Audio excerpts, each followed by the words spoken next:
दोस्तों, आपका स्वागत है स्कॉलर अलाइट में। जो लोग ये वीडियो पहली बार देख रहे हैं उनसे रिक्वेस्ट है कि आप हमारे चैनल को सब्सक्राइब कर लें, देन लाइक करें, कमेंट करें और अपने दोस्तों के साथ उसको ज़रूर बांटें। आज मैं आपको इस वीडियो में ब्रिटिश ईस्ट इंडिया कंपनी के बारे में बताने जा रहा हूँ। ब्रिटिश ईस्ट इंडिया कंपनी जो कि डच के बाद आए थे ब्रिटिश लोग या अंग्रेज़ लोग, ठीक है। तो वो मैं आपको बताने जा रहा हूँ इस वीडियो में। देखिए, अंग्रेज या ब्रिटिशर्स, जो अंग्रेज़ थे उनका भारत आगमन, देखिए डच के बाद अंग्रेज आए, ठीक है। फिर जो रॉबर्ट क्लाइव था उसने हराया, देन फिर आए कौन? अंग्रेज। अब देखिए क्या दिया हुआ है। 1578 ईस्वी में सर फ्रांसिस ड्रेक नामक एक अंग्रेज नाविक, ठीक है, क्या है नाम? फ्रांसिस ड्रेक नामक एक अंग्रेज नाविक ने जो समुद्री मार्ग से पृथ्वी की परिक्रमा करने निकला था, ठीक है, उसने लिस्बन, जो कि पुर्तगाल की राजधानी थी, लिस्बन, ठीक है, पुर्तगाल की राजधानी थी, वहाँ जाने वाले एक पुर्तगाली जो था उसका जहाज लूट लिया, ठीक है, पुर्तगाली का जहाज उसने लूट लिया। जैसे मान लीजिए लिस्बन जा रहा है, ये उसकी बोट है, ठीक है, और इसको अंग्रेजों ने लूट लिया, इस पर कब्जा कर लिया, ठीक है। तो फिर क्या हुआ, अब देखिए आगे देखते हैं। इस लूट से इसे कुछ नक्शे मिले, ठीक है, मैप्स मिले। क्या मिले? मैप्स मिले, और भारत की समृद्धि और आशा अंतरी की ओर जाने वाले मार्ग का ज्ञान मिल गया। अब देखिए, पुर्तगाली सबसे पहले आया था 1498 में, वास्को डी गामा आया था सबसे पहले, कालीकट में आया था कौन? पुर्तगाली। तो उसने अपने मैप वगैरह बनाए होंगे कि हमको कहाँ से कैसे जाना है, तो वो मैप मिल गया अंग्रेजों को, ठीक है। तो उनने सोचा इस मैप के थ्रू मैं भी जाके देखूँ वहाँ पे क्या होता है ना। तो वो मैप उनने लूट लिया, ठीक है। अब आगे देखते हैं। मर्चेंट एडवेंचरस, ठीक है, मर्चेंट एडवेंचरस। देखिए इसमें क्या है, उसे पता चला, अब उसने लूटा, उसे पता चला कि भारत एक बहुत समृद्ध स्थल है, इंडिया, जो कि सोने की चिड़िया कहा ही जाता था इंडिया को, हमारा इंडिया, भारत महान है, समृद्ध स्थल था। ऐसे उसे भारत आने का मार्ग पता चला व्यापारियों के एक समूह जिसे मर्चेंट एडवेंचरस कहा जाता था। तो क्वेश्चन आता है, मर्चेंट एडवेंचरस क्या है, ठीक है, ये आखिर है क्या? तो ये था एक व्यापारियों के समूह का नाम था। क्या था? व्यापारियों के समूह का नाम था। इसके द्वारा 1599 में ईस्ट इंडिया कंपनी का गठन किया गया, ठीक है, ईस्ट इंडिया कंपनी का गठन किया गया 1599 में। क्वेश्चन आता है ईस्ट इंडिया कंपनी का गठन कब किया? तो 1599 में। ये इंपॉर्टेंट है, आपको याद करने हैं, ठीक। अब देखते हैं, महारानी एलिजाबेथ थी, ठीक है, उन्होंने कंपनी को चार्टर दे दिया। देखिए, ब्रिटेन की महारानी एलिजाबेथ जो थी, उन्होंने ईस्ट इंडिया कंपनी को पूर्वी देशों के साथ व्यापार करने की अनुमति दे दी थी, ठीक है, अनुमति प्रदान कर दी थी। अब जो ईस्ट इंडिया कंपनी थी ना, उसको पहले हम क्या बोलते थे? ईस्ट इंडिया कंपनी को पहले हम साहसी, क्या बोलते थे? साहसी लोगों की मंडली भी बोलते थे, ठीक है, साहसी लोगों की मंडली भी बोला जाता था, क्योंकि जो मर्चेंट एडवेंचरस व्यापारियों का समूह था उसी को ईस्ट इंडिया कंपनी का गठन करके बना दिया गया था, तो वो एक मंडली थी, ठीक है। अब जो ईस्ट इंडिया कंपनी थी, देखिए कुछ डिटेल्स मैं बता रहा हूँ, इनको आप लिख लीजिएगा। जो ईस्ट इंडिया कंपनी थी, तो कंपनी की जो देख रेख करता था, ठीक है, देख रेख करता था, तो वो कौन करता था? वो एक गवर्नर था, उसका नाम है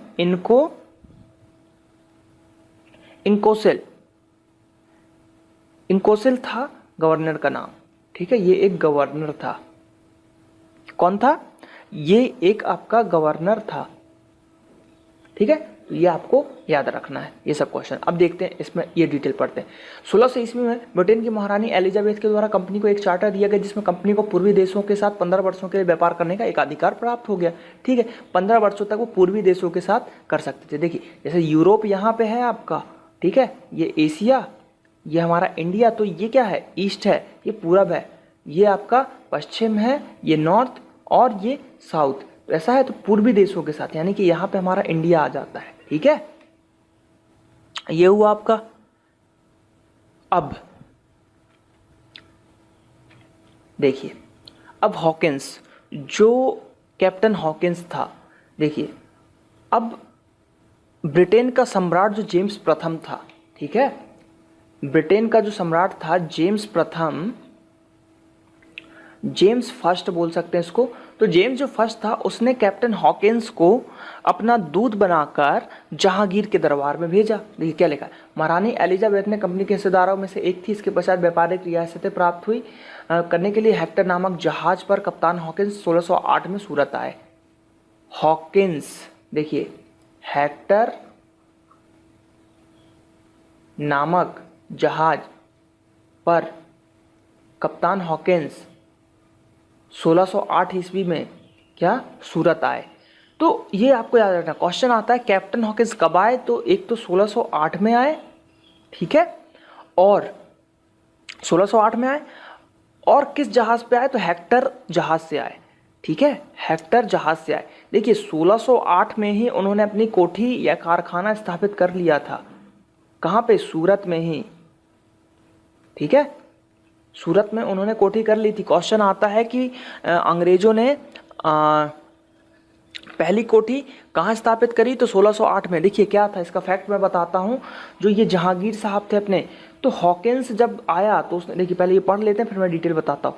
उसने फारसी भाषा में जहांगीर से बात की, तो उसे प्रभावित होकर जहांगीर ने इंग्लिश खां की उपाधि दी उसको, क्या, इंग्लिश खां की उपाधि दे दी, और करीबन 400 मनसब भी दिया, ठीक है, ये हो गया।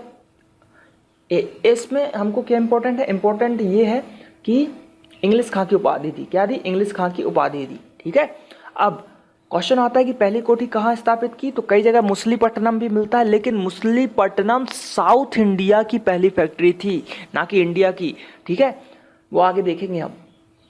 1608 ईस्वी में कोठी स्थापित की सूरत में। देखिए इसका फैक्ट क्या था, जो कैप्टन हॉकिंस आए थे तो उन्होंने जहांगीर से बोला कि हमको एक कारखाना खोलना है सूरत में, आप हमको परमिशन दे दीजिए, लेकिन जहांगीर ने उसको मना कर दिया, ठीक है। अब जो जेम्स प्रथम था, कौन था, जेम्स प्रथम, तो जेम्स प्रथम ने क्या किया, एक और राजदूत भेजा, ठीक है, एक और राजदूत भेजा। तो क्या हुआ, एक और राजदूत भेजा, उसका नाम था टॉमस रो। क्या था, टॉमस रो। टॉमस रो को भेजा, तो क्या हुआ, उसने फिर जहांगीर के दरबार में गया, उसने फिर बोला कि व्यापारिक अनुमति चाहिए, तो उसने फिर मना कर दिया। लेकिन गुजरात का तत्कालीन सूबेदार था शाहजहां। जो हमारा गुजरात था उसका शासक उस समय था शाहजहां, ठीक है, शाहजहां, जिसको हम खुर्रम भी बोलते हैं, क्या बोलते हैं, खुर्रम। इसने क्या किया, इसने अनुमति दे दी उनको कि आप भैया गुजरात में सूरत में खोल सकते हैं कारखाना, ठीक है। तो 1608 में सूरत में पहला कारखाना, मतलब उतने अच्छे से नहीं लेकिन कारखाना स्टेब्लिश हो गया था। पहला कारखाना सूरत ही माना जाता है। एग्जाम में आप अगर मुसलीपट्टनम लगा के आते हैं तो वो आंसर आपका गलत हो जाएगा, आपको सूरत ही लगाना है, ठीक है। कई जगह नेट पे आपको मुसलीपट्टनम मिलेगा, लेकिन Masulipatnam is not a right answer. Right answer है आपका सूरत, ठीक है। तो ये थोड़ी सी स्टोरी थी इसकी। अब देखते हैं ब्रिटिश फैक्ट्री। अब 1611 में, ठीक है, 1611 में मुसलीपट्टनम, जो कि आंध्र प्रदेश में है, एपी, ठीक है, आंध्र प्रदेश में है, ब्रिटिश कंपनी ने अपनी पहली फैक्ट्री, ये देखिए जैसे कि ये पहली फैक्ट्री, तो ये जो है ना पहली फैक्ट्री, वो आंध्र प्रदेश यानी कि साउथ इंडिया की पहली फैक्ट्री है, ठीक है, साउथ इंडिया की पहली फैक्ट्री है। इंडिया की पहली फैक्ट्री सूरत में है, ठीक है, सूरत, जो कि कहाँ पे है, गुजरात, ये आपको याद रखना है, ठीक है। तो ये पहली साउथ इंडिया की है, ये आप याद रखें। अब सूरत में स्थायी रूप से कोठी, देखिए सूरत में आया ना स्थायी रूप से, 1608 में उन्होंने खोल दी थी, लेकिन वो उतना अच्छा नहीं था क्योंकि शाहजहां ने अनुमति दी थी। लेकिन 1613 में जहांगीर ने एक आज्ञा पत्र जारी किया, जिसके द्वारा अंग्रेजों ने स्थायी रूप से एक कोठी स्थापित करने की अनुमति दे दी। अब उन्होंने दी तो उसी कोठी को उन्होंने 1613 में स्थायी रूप से क्या कर दिया, स्थापित कर दिया। तो ये इस टाइप से होता है, ठीक है। सूरत में कोठी सूरत में ही खोली गई थी पहली, और दूसरी अगर बात करें तो मुसलीपट्टनम में। सर टॉमस रो, जैसा कि मैं बता चुका हूं कि सर टॉमस रो के दरबार में आगमन क्या हुआ था कि 1615 ईस्वी में राजा जेम्स प्रथम ने राजू टॉमस रो को जहांगीर के दरबार में 3 साल तक यहीं मतलब उनको रहने का व्यापारिक संधि करने के लिए भेजा गया था। ठीक है, साम्राज्य के सभी भागों में व्यापारिक कोठियां स्थापित करने की अनुमति प्रदान कर ली। अब जो टॉमस रो था उसने जो है सभी जगह कोठियां खोलने की अनुमति प्राप्त कर ली। सूरत में तो खुली गई थी, मछलीपट्टनम में भी खुल गई थी, अब सभी जगह लेने का अधिकार ले लिया उसने। ठीक है, कोठियां यानी कि फैक्ट्री। ठीक है, मैग्ना कार्टा या महाअधिकार पत्र, मोस्ट आईएमपी क्वेश्चन। सबसे पहले तो क्वेश्चन यही आता है कि मैग्ना कार्टा या महाअधिकार पत्र कब आया था, तो 1717 में, ब्रिटेन का मैग्ना कार्टा। ठीक है, अब देखते हैं थोड़ा सा ब्रिटेन का मैग्ना कार्टा। 1717 में जॉन सुमरिन का शिष्य मंडल मुगल सम्राट फर्रुखसियार के दरबार में आया था। का शिष्य मंडल मुगल सम्राट फर्रुखसियार के दरबार में पहुंचा। शिष्ट मंडल का एक सदस्य विलियम हैमिल्टन था, जो कि चिकित्सक था। उसने फर्रुखसियार की गंभीर बीमारी, फर्रुखसियार की जो भी कोई गंभीर बीमारी थी उसको ठीक कर दी। फर्रुखसियार ने प्रसन्न होकर 1717 ईस्वी में कंपनी के नाम एक फरमान जारी कर दिया कि उसे कंपनी का मैग्ना कार्टा या महाअधिकार पत्र कहा गया। ठीक है, क्या हुआ, उसने फर्रुखसियार ने जब मैग्ना कार्टा मतलब एक उसका इलाज कर दिया, तो उस इलाज करने के बाद क्या हुआ, जब इलाज हो गया तो वो खुश हो गया और उसने उसके लिए एक मैग्ना कार्टा जारी कर दिया। ठीक है, अब देखते हैं मैग्ना कार्टा में क्या था। 1717 के फरमान में अंग्रेजों को 3000 वार्षिक कर के बदले बंगाल में मुक्ति व्यापार की अनुमति दे दी गई। समझ रहे हैं आप, मतलब 3000, ओनली 3000 रुपए, 3000 रुपए वार्षिक शुल्क देकर वो पूरे बंगाल में व्यापार मुक्त व्यापार, मतलब टैक्स फ्री व्यापार, मतलब टैक्स तो दे ही रहे हैं वो 3000, लेकिन बहुत कम है। ठीक है, तो 3000 रुपए देके पूरे साल भर व्यापार कर सकते हैं, वो भी कहाँ, बंगाल में। ये था मैग्ना कार्टा में। दूसरा, इन्होंने किराए पर कलकत्ता के आसपास की जमीन लेने की अनुमति भी दे दी। कलकत्ता की आसपास की जमीन भी आप ले सकते हैं। ठीक है, अब देखिए कलकत्ता आया है तो कलकत्ता के बारे में थोड़ा सा फैक्ट बता देता हूँ कि कलकत्ता की नींव किसने रखी, मतलब कलकत्ता को स्थापित किसने किया, तो वो किया था जॉब चारनाक ने। किसने किया था, जॉब चारनाक ने। जॉब चारनाक ने कलकत्ता का नींव रखा था। ठीक है, जॉब चारनाक ने कलकत्ता का नींव रखा था। अब तीसरा क्या बोल रहा है, हैदराबाद के समूचे सूबे में उन्हें जो पहले से चुंगी की छूट मिली थी वह कायम रही।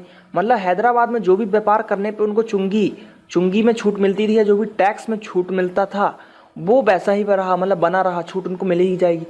10,000 रुपये वार्षिक कर के बदले उन्होंने चुंगी देने से छूट मिल गई। अब चुंगी ज़्यादा होता था तो उन्होंने 10,000 रुपये वार्षिक कर दिया, मतलब साल भर का, और इससे भी आपको छूट मिल गई।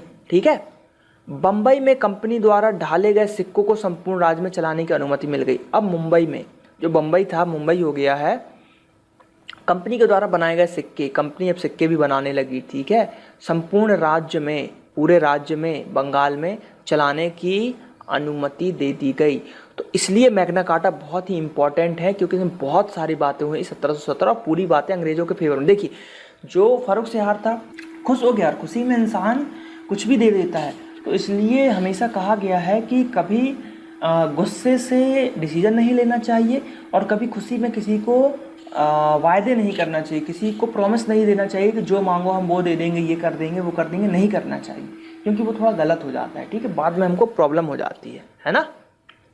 अब अंग्रेजों की फैक्ट्रियाँ देख लेते हैं थोड़ी सी।